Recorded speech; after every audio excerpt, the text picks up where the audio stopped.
Photosynthesis. Photosynthesis एक ऐसी प्रक्रिया है जिसके ज़रिए प्लांट्स क्या करते हैं, अपना खाना खुद बनाते हैं।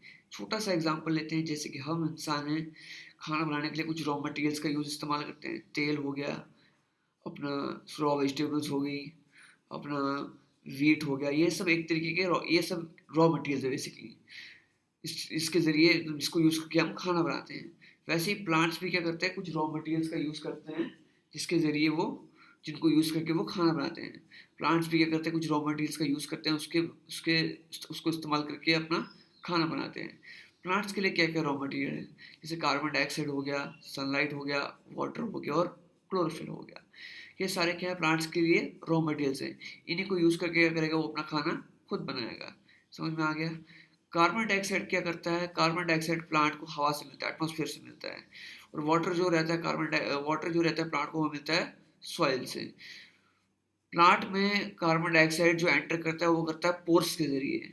पोर्स मतलब एक तरीके के छेद जो कि लीफ के सरफेस के ऊपर होते हैं। उन पोर्स को कहा जाता है स्टोमेटा।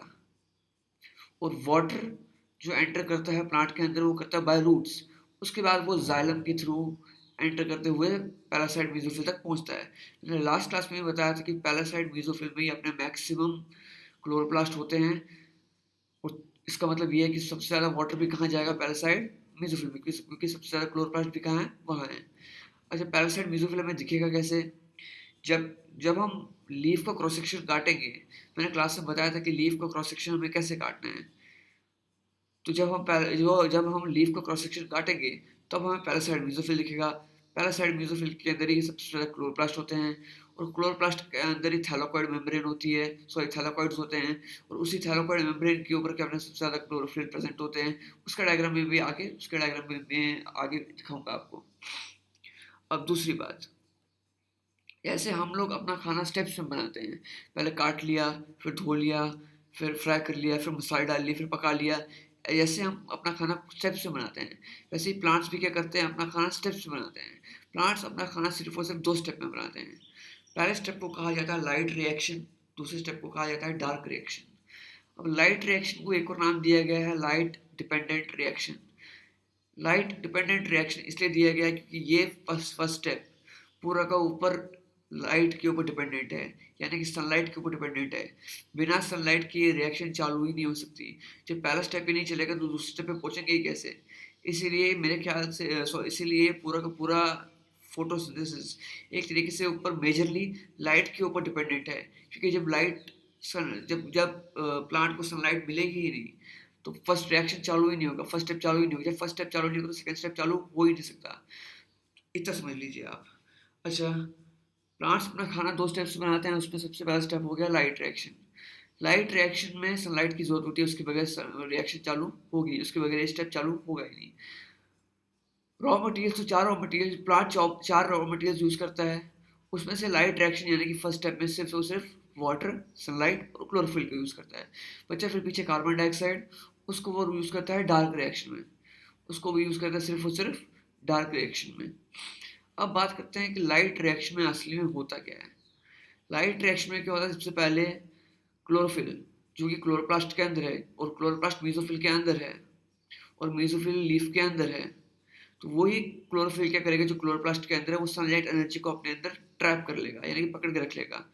उसी सनलाइट एनर्जी की मदद से जो वाटर रूट्स के जरिए फिर जाइलम के जरिए प्लांट के लीफ तक पहुंचा है, उसी वाटर के मॉलिक्यूल्स को वो क्या कर देगा, ब्रेक कर देगा तीन चीज़ों में, हाइड्रोजन आयन में, इलेक्ट्रॉन में और ऑक्सीजन में। अच्छा, जो ऑक्सीजन हम ह्यूमंस लेते हैं वो ऑक्सीजन इसी लाइट रिएक्शन से क्या जाती है, बाहर जाती है एटमॉस्फेयर में। बात आती है फिर हाइड्रोजन आयन की और इलेक्ट्रॉन की। हाइड्रोजन आयन यहाँ पे ऐसे ही बचा रहेगा। हाइड्रोजन आयन, फिर उसके बारे में थोड़ी देर बाद में बात करता हूँ। इलेक्ट्रॉन की बात पहले कर लेते हैं। इलेक्ट्रॉन क्या करेगा, इलेक्ट्रॉन का क्या होगा, इलेक्ट्रॉन दो चीज़ों में कन्वर्ट हो जाएगा। एक तो एनर्जी में कन्वर्ट हो जाएगा, दूसरा कैरियर में कन्वर्ट हो जाएगा। कैरियर समझो एक तरीके का डिलीवरी बॉय। यही कैरियर एक डिलीवरी ट्रक बेसिकली। यही डिलीवरी ट्रक यानी कि ये कैरियर क्या करेगा, हाइड्रोजन आयन को डार्क रिएक्शन यानी कि सेकंड स्टेप में कैरी करके लेके जाएगा। इतना याद रखिए अभी सिर्फ। और बचा एनर्जी, इलेक्ट्रॉन दूसरा क्या कन्वर्ट हुआ, एनर्जी में कन्वर्ट हुआ। एनर्जी का काम यहाँ क्या है, एनर्जी का काम यहाँ पे ये है कि जब ये प्लांट प्लांट जो फोटोसिंथेसिस करेगा ये एक रिएक्शन के जरिए होगा। एक रिएक्शन चलाने के लिए एनर्जी की जरूरत पड़ती है कि नहीं पड़ती है? रिएक्शन चलाने के लिए एक एनर्जी की जरूरत पड़ती है।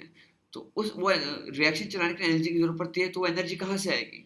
तो वो एनर्जी किसने बनाई? अपने इलेक्ट्रॉन ने बनाई। और दूसरी चीज़ क्या बनाई? कैरियर बनाई।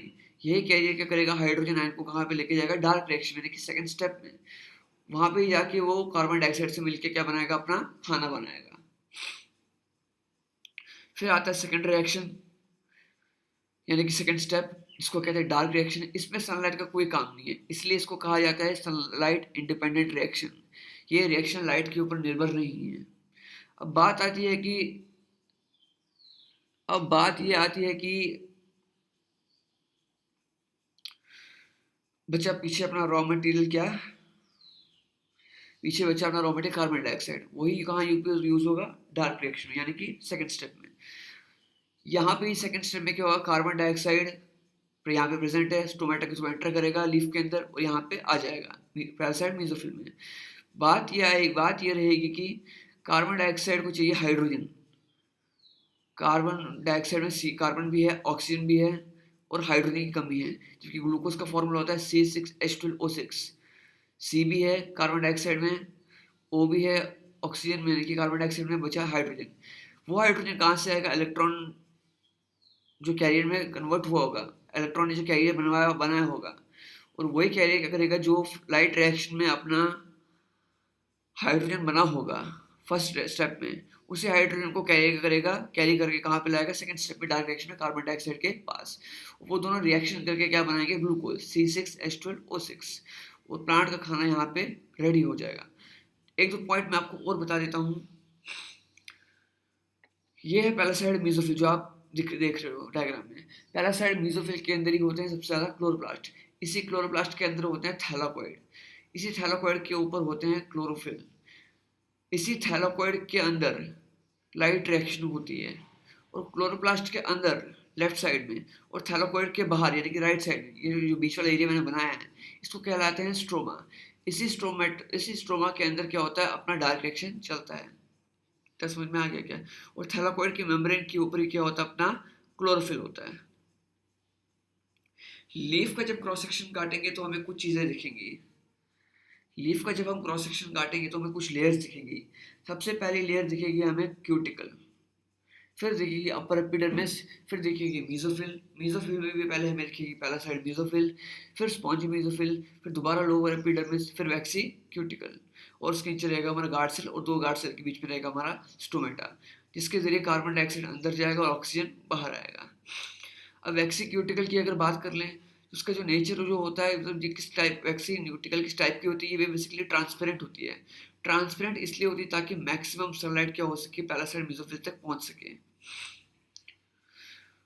पैरासाइट मेसोफिल, अच्छा अगर मान लेते हैं वैक्सी क्यूटिकल ट्रांसपेरेंट ना होकर ब्लैक कलर की होती, तो क्या मैक्सिमम सनलाइट अंदर ट्रांसफर हो पाती? तो पैरासाइट मेसोफिल नहीं। इसलिए वैक्सी क्यूटिकल ट्रांसपेरेंट इसलिए ताकि मैक्सिमम सनलाइट का ट्रांसफर हो सके, कहाँ पहुंच सके? पैरासाइट मेसोफिल में, क्योंकि सबसे ज़्यादा क्लोरोप्लास्ट भी क्या है? वहाँ पे है। अब बात ये आती है कि सबसे पहली जो टॉप पे जो क्यूटिकल लेयर है वो थिक क्यों है सबसे लास्ट वाली से? वो इसीलिए क्योंकि पैरासाइट मेसोफिल में वाटर भी है। होगा कि नहीं होगा? क्योंकि फोटोसिंथेसिस वहीं पे होगा। अरे भाई, पैरासाइट मेसोफिल में क्लोरोप्लास्ट है, और क्लोरोप्लास्ट में ही पैरासाइट मेसोफिल में वाटर होगा कि नहीं होगा? क्योंकि सबसे ज़्यादा क्लोरोप्लास्ट वही है और फोटोसिंथेसिस भी वही होगा। तो जब डायरेक्ट सनलाइट पड़ेगी पैरासाइट मेसोफिल के ऊपर, तो इवेपोरेशन होने के चांसेस ज़्यादा है कि नहीं है? क्योंकि मैक्सिमम सनलाइट वहाँ पड़ रहा है। तो इसीलिए क्यूटिकल के नेचर जो है, एक क्यूटिकल नीचे वाली से थोड़ी ज़्यादा थे कि ऊपर वाली, इसलिए ताकि इवेपोरेशन वहाँ पे ना हो सके, वाटर लॉस ना हो सके, वाटर इवेपोरेट होकर वहाँ से बाहर नहीं निकल सके। इसलिए ऊपर वाली क्यूटिकल लेयर नीचे वाले से थोड़ी ज़्यादा थिक होती है। इतना ही इसमें है।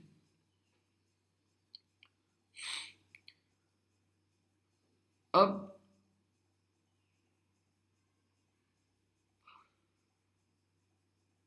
इतना ही है इस टॉपिक में। फोटो रेस्पिरेशन के बारे में मुझे आपको बताना है, उसको मैं नेक्स्ट वीडियो में भेजता हूँ आपको, तो वो थोड़ा देख लीजिएगा, बहुत छोटा टॉपिक है।